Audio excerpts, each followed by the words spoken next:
여러분, 이 세상에서 가장 행복한 사람은 누구일까요? 누가 가장 행복할까요?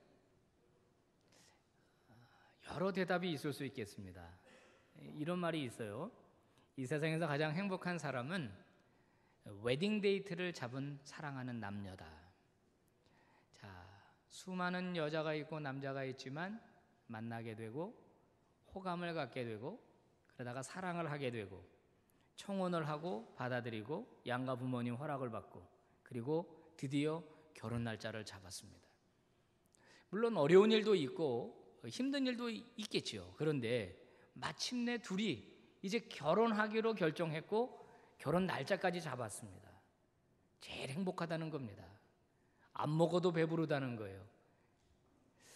그 결혼식장에 가면요, 축가들을 많이 부르는데 가장 많이 부르는 축가 3위 안에 드는 그 노래가 하나 있습니다. 이적이라고 하는 가수가 부른 다행이다 하는 노래입니다. 저도 많이 들어봤어요. 제가 오늘 불러보려고 어젯밤에 연습을 했는데 잘 안 됩니다. 그래서 그냥 가사만 제가 이렇게 시작하는 거예요. 그대를 만나고 그대의 머릿결을 만질 수가 있어서 뭐 그런 거예요. 그대를 마주보며 숨을 쉴 수가 있어서, 그대를 안고서 힘이 들면 눈물 흘릴 수가 있어서 다행이다. 그대라는 아름다운 세상이 여기 있어줘서, 그대를 만나고 그대와 나눠 먹을 밥을 지을 수 있어서, 그대를 만나고 그대의 저린 손을 잡아줄 수 있어서, 그대를 안고서 되지 않는 위로라도 할 수 있어서 다행이다. 거친 바람 속에서 젖은 지붕 밑에도 홀로 내팽개쳐져 있지 않다는 게, 지친 하루살이와 고된 살아남기가 행여 무의미한 일이 아니라는 게, 언제나 나의 곁을 지켜주던 그대라는 놀라운 사람 때문이라는 걸, 이런 가사입니다. 솔직히 조금 손이 오글거리기는 합니다. 뭐 그대의 머릿결을 만질 수가 있어서 결혼해봐 이런 말이 나오나, 사랑하고 마음이 설레고 이 남자랑 결혼하면, 이 여자랑 결혼하면 아침마다 눈 떠서 만날 수 있고 뭐 손을 잡아주고, 나중에 어떻게 된다고요? 눈 떴다고 맞는 세상에 그런 농담이 있잖아요. 왜 할아버지 3명이 이렇게 노인정에 모여가지고 70대, 80대, 90대 할아버지가, 70대 할아버지가 눈탱이가 밤탱이 돼가지고 당신은 왜 그래? 그랬더니 아침에 반찬 투정했다가 한 대 맞았다 그래. 80대 할아버지도 눈탱이가 밤탱이 돼서 너는 왜 그래? 그랬더니 어디 가냐고 물어봤다가 한 대 맞았다 그래. 90대 할아버지는 아침에 눈 떴다고 한 대 맞았다 그래. 이렇게 되는데, 하여튼간 이제 결혼하기 전에는 가슴이 설레고 이렇게 뭐 머릿결을 만져주고 뭐. 여러분, 정상적인 젊은이라면요, 행복한 가정을 꿈꾸게 마련입니다. 누가 행복하고 싶지 않겠습니까? 뭐 젊은이뿐이에요. 중년, 노년. 여러분, 우리 가정이 행복하고 싶지 않은 사람 누가 있겠습니까? 그죠? 멋진 남자 안 만나고 싶은 여자가 어디 있고, 정말 현숙하고 예쁜 여자 안 만나고 싶은 남자가 어디 있겠습니까? 그런데요, 오늘 본문에 나오는 결혼 이야기는 좀 이상합니다. 정상적인 결혼이 아니에요. 오늘 설교 제목처럼 말도 안 되는 결혼 이야기가 오늘 본문에 등장하고 있습니다. 하나님께서요, 호세아라고 하는 선지자를 부르셔서 이렇게 명령합니다. 너는 가서 음란한 여자를 만나서 결혼해라. 그리고 음란한 자식들을 낳으라. 호세아는 선지자입니다. 누구랑 결혼해야 됩니까? 신앙이 좋고 믿음이 좋고, 그죠? 행동이 방정한 그런 사람과 만나 결혼해라 하는 게 맞는데 음란한 여자를 만나라는 겁니다. 음란한 자식들을 낳으라고 하는 겁니다. 뭔가 잘못됐습니다. 자, 호세아는 하나님의 선지자이기 때문에 하나님의 명령에 절대적으로 순종을 합니다. 그래서 고멜이라고 하는 여자와 만나와 결혼을 했습니다. 고멜은 당시 신전에서 일하던 매춘부, 창기였다고 그럽니다. 이거 설명하면 좀 기니까 설명은 생략합니다. 어쨌든 당시 이 바알 신을 섬기는 신전에는 신전 창기들이 있었다고 그럽니다. 이 바알 신을 자극하려는 목적으로 이 제사를 드리러 온 남자들과 이 성행위를 했다고 하는데요, 거기서 일하는 여자였다라고 하는 이야기가 있습니다. 여러분, 이 호세아의 가정은 정상적인 가정이 아닙니다. 정상적인 결혼이 아니죠. 자, 여러분, 자식들을 낳았습니다. 이제 이름을 지어야 되겠습니다. 어떻게 짓겠습니까? 요즘 이제 아기들을 낳아서 이름을 짓는데요, 전부 다 부모들이 예쁘게 지으려고 그럽니다. 잘 지으려고 그래요. 나중에 할머니 되면 문제가 될 이름들이 많죠. 근데 어쨌든 이름 참, 내 자식 이름은 잘 져주고 싶은 게 부모 마음이에요. 그런데 오늘 하나님은 호세아에게 또 명령하시는데 자식을 낳아서 이름을 이렇게 지으라라고 말씀하셔요. 첫 번째 아들을 낳았습니다. 아들 이름이 이스라엘이에요. 여러분, 이스라엘은요 평야 지명입니다. 지명. 근데 이 평야가 그냥 평야가 아니에요. 여기에서 전쟁이 일어납니다. 쿠데타 사건이 일어나요. 피비린내가 납니다. 하필이면 그런 장소를 아들 이름으로 하라는 거예요. 무엇을 상징합니까? 아들이 바로 그런 피의 보복, 하나님의 보복의 상징이다, 이런 뜻이에요. 아니, 이런 이름을 짓는다는 게 말이 안 되죠. 자, 두 번째 딸을 낳았습니다. 로루하마라라. 여기 히브리에서 이 로자가 앞에 붙으면요, 이 부정 접두어입니다. 반대가 돼요. 로루하마라 하는 뜻은 뭐냐면요, 긍휼히 여김을 받는다, 이런 뜻이에요. 그런데 앞에 로자가 붙으니까 긍휼히 여김을 받지 못한다는 겁니다. 이런 이름이 어디 있습니까? 자, 셋째 아들을 낳았습니다. 로암미라 하라. 암미는 내 백성이라는 뜻이에요. 내 백성. 근데 로자가 붙으니까 내 백성이 아니다 이런 거예요. 아니, 그렇게 많은 이름, 좋은 이름 남겨놓고 왜 하필이면 이런 이름을 지으라는 겁니까? 왜 이런 이상한 말도 안 되는 결혼을 하라는 겁니까? 하나님은 도대체 무슨 의도가 있으신 것일까요? 자, 오늘 본문 2절에서 하나님이 그 이유를 살짝 밝히고 있는데요, 본문 2절 하반절에서 하나님이 이렇게 말씀하세요. 내가 이렇게 하는 이유는 이 나라가 여호와를 떠나 크게 음란함이니라, 이렇게 말합니다. 여러분, 음란하다라는 말은요, 남자친구가 있고 여자친구가 있고 배우자가 있음에도 불구하고 다른 이성을 좋아하고 다른 이성에게 호감을 갖고 꼬리를 치고 눈웃음을 흘리는 그런 어떤 성향을 말합니다. 음란하다. 자꾸 꼬리를 치고 신호를 보내고, 자기 남편이 있어요, 자기 부인이 있어요. 그런데 그런 사람을 가리켜 우리가 음란하다 그럽니다. 자, 음란하다, 그러니까 이 나라가 음란하다는 겁니다. 이 나라가 뭐예요? 이스라엘입니다. 이스라엘. 음란하다라고 하는 말은 영적인 어떤 상태를 말하는 건데요, 하나님이 남편입니다. 이스라엘의 남편. 그리고 이스라엘은 하나님의 아내입니다. 부인입니다. 이제 그렇게 성경에서 이제 이렇게 그림 언어를 사용하는 거죠. 그런데 하나님의 아내가 된 이스라엘이 바람이 났다는 겁니다. 자꾸 이 남자 저 남자 기웃거리고 그 남자 찾아간다는 거예요. 음란하다는 겁니다. 우상 섬긴다는 거예요. 우상. 여기 나오죠. 하나님을 떠났다는 겁니다. 남편을 버렸다는 거예요. 남편이 있는데 남편에게 등을 돌리고 이 우상 저 우상 이 신 저 신 쫓아다니면서 신앙적으로 부적절한 관계를 맺었다는 거죠. 자, 그들이 붙잡았던 신은요, 바알신입니다. 여러분, 바알신은요, 가나안이라고 하는 그 지역의 토착신입니다. 한마디로 말하면 농사의 신이고 풍요의 신입니다. 바알신이 축복하면요, 농사가 잘 되는 거예요. 바알신이 축복하면요, 장사가 잘 되는 거예요. 바알신이 축복하면 사업이 잘 되는 겁니다. 돈을 많이 번다는 겁니다. 부자가 된다는 거예요. 자, 이스라엘이 가나안 땅에 들어왔습니다. 하나님을 섬기면서 들어왔는데 바알신이 있어요. 너무 매력적이야. 돈 많이 벌게 해준대, 부자 되게 해준대, 사업 잘 되게 해준대. 은근히 관심이 가는 거예요. 호감이 가는 거예요. 자, 그리고 실제로 바알신을 섬기는 사람들 보니까 부자가 됐어.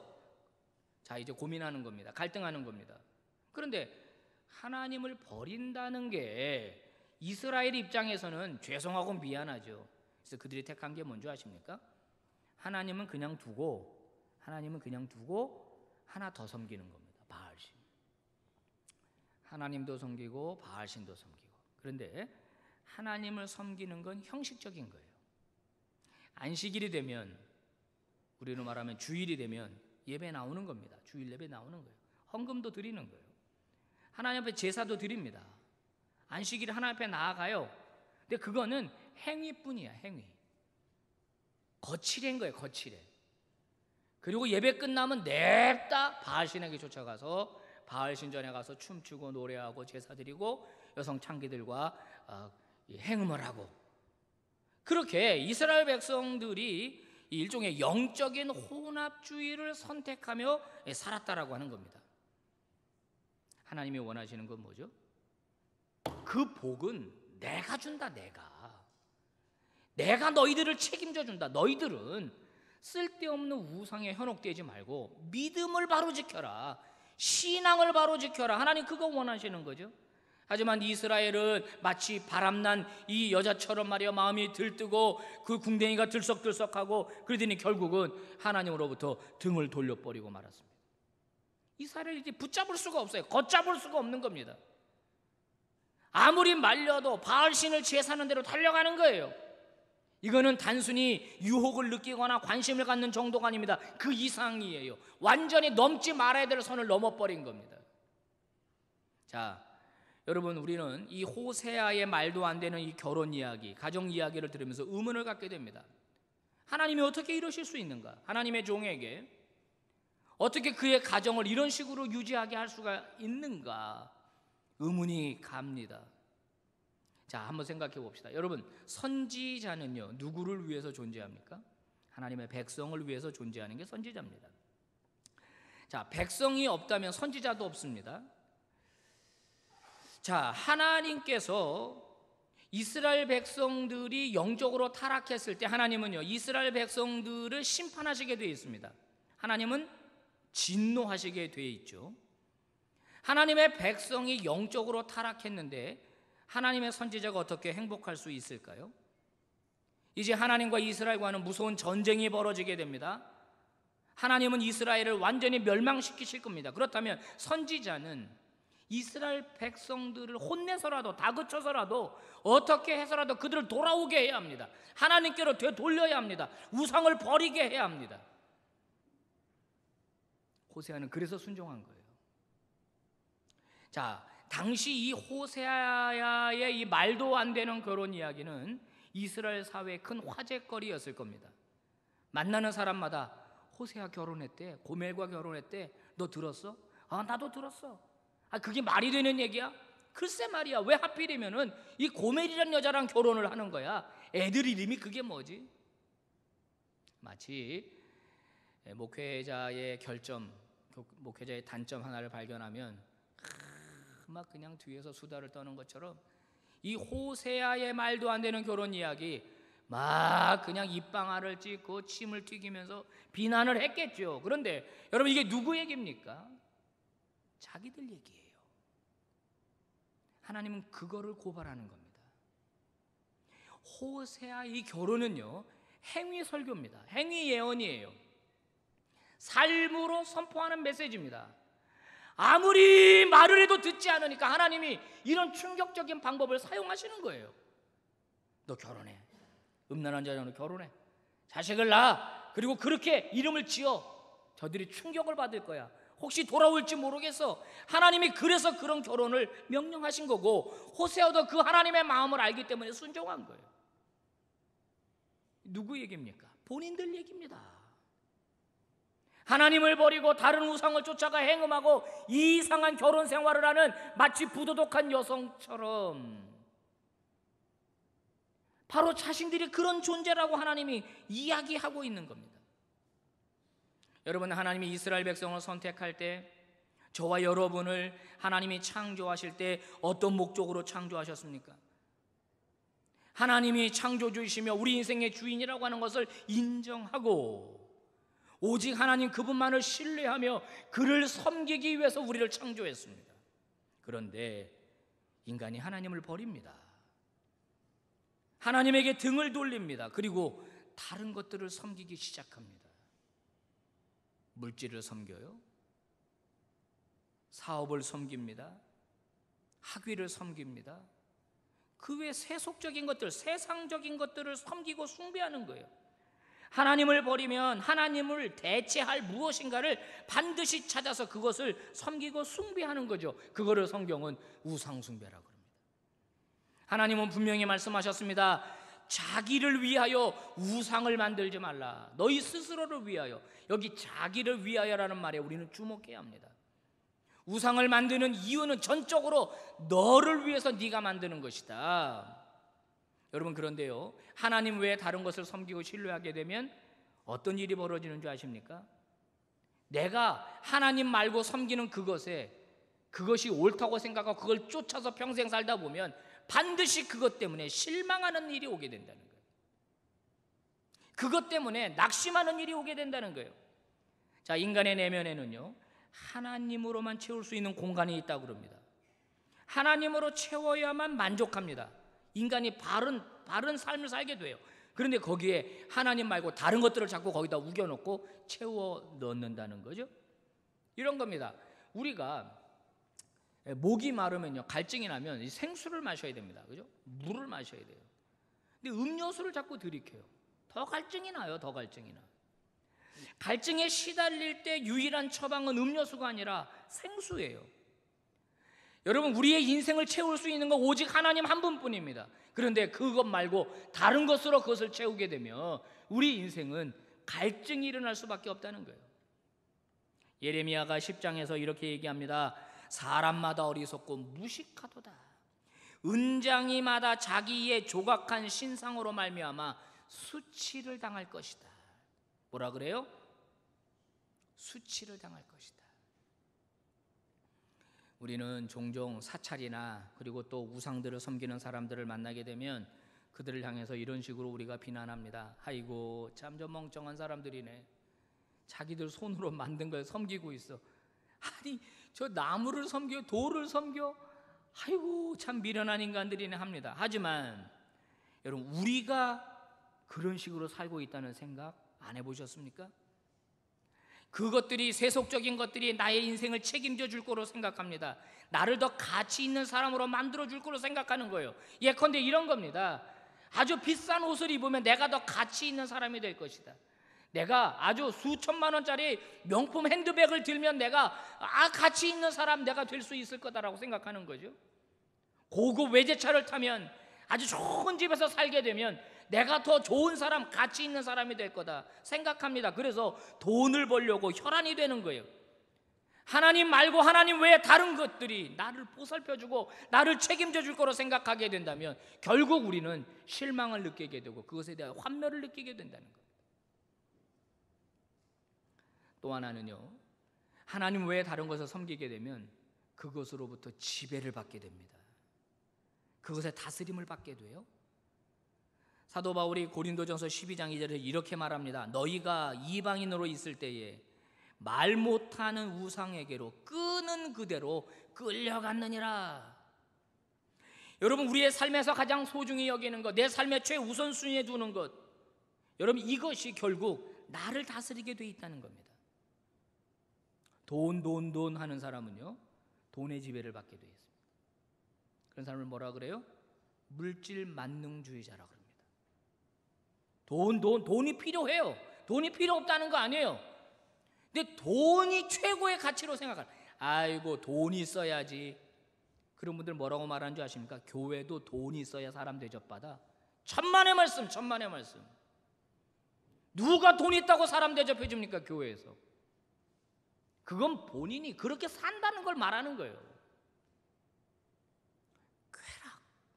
쾌락을 쫓아 사는 사람 뭐라 그래요?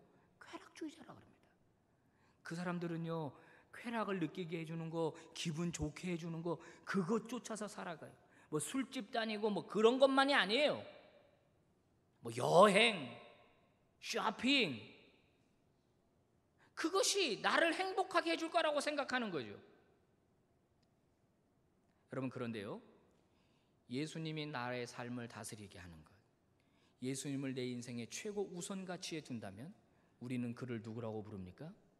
그를 우리는 그리스도인이라고 부르는 거예요. 저와 여러분, 최고 우선의 가치에 무엇이 있습니까? 여러분의 인생의 최우선 순위는 무엇입니까? 여러분, 인간이요, 하나님을 섬기는 대신 우상을 섬기는 진짜 이유가 무엇인지 아십니까? 그 이유는요, 내가 내 마음대로 조종하고 내가 내 마음대로 다스리는 신이 필요하기 때문입니다. 시시콜콜이 내 인생에 참견하고 그렇게 살지 말아라, 그렇게 살면 안 된다, 이렇게 살아라, 혼내고 가르치고 야단치고 권면하는 신은 싫다는 거예요. 그냥 내가 하고 싶은 거 하게 해주고, 내가 이루고 싶은 꿈 이루게 해주고, 내가 갖고 싶은 거 갖게 해주는 그런 신이 필요한 거예요.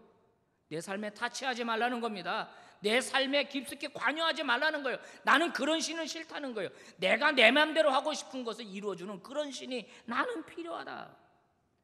결국 무슨 얘기죠? 본인이 하나님 되겠다는 거예요. 태초에 하나님이 인간을 창조하실 때 이렇게 말씀하셨습니다. 우리가 우리의 형상을 따라 우리의 모양대로 사람을 만들자. 근데 그 만든 사람들이 뭐라고 얘기하느냐? 우리가 우리의 뜻대로 움직여줄 하나님을 만들자. 하나님을 하나님으로 여기지 아니하고 내 마음대로 조종하고 내 마음대로 움직일 수 있는 그런 하나님, 내가 그런 하나님을 만들어 놓은 거예요. 그래서 진짜 하나님과 그 우상을 동시에 섬기는 거죠. 믿음을 버리고 교회를 떠나는 것만 불신앙이 아닙니다. 교회 안에 남아 있으면서도 불구하고 혼합주의의 신앙을 갖는 것이 더 큰 문제일 수 있습니다. 왜요? 교회를 변질시킬 수 있기 때문입니다. 우리가 하나님 앞에 간절히 원하는 기도 제목이 있습니다. 그 기도 제목의 동기들을 우리는 잘 생각해 봐야 합니다. 왜 건강이 필요합니까? 여러분, 왜 건강해지셔야 하겠습니까? 왜 부자가 되고 싶습니까? 왜 여러분 학위를 갖고 싶으십니까? 왜 사업에 성공해야 합니까? 왜 자녀를 잘 기르고 싶으십니까? 왜 뛰어난 사람이 되고 싶습니까? 이거에 대한 진정한 내 내면의 동기를 우리는 스스로 검증해야 한다는 겁니다. 지금 호세아 선지자는요, 이스라엘의 영적인 음행으로 인하여 심한 고통을 경험하고 있습니다. 이스라엘이 회개하고 하나님 앞에 돌아오지 않으면 하나님의 심판을 받게 될 겁니다. 호세아는 심각한 영적인 스트레스를 받고 있습니다. 그의 가슴은 터질 지경입니다. 그래서 이스라엘을 향하여 그는 이렇게 외칩니다. 여호와께로 돌아오라. 여러분, 이방인을 향해서 하는 말이 아니에요. 예수 안 믿는 사람들을 해서 하는 말이 아니에요. 이스라엘에게 하는 말입니다. 이스라엘에게, 우리에게 하는 말이에요. 우리에게 뭐라 그래요? 하나님께로 돌아가자.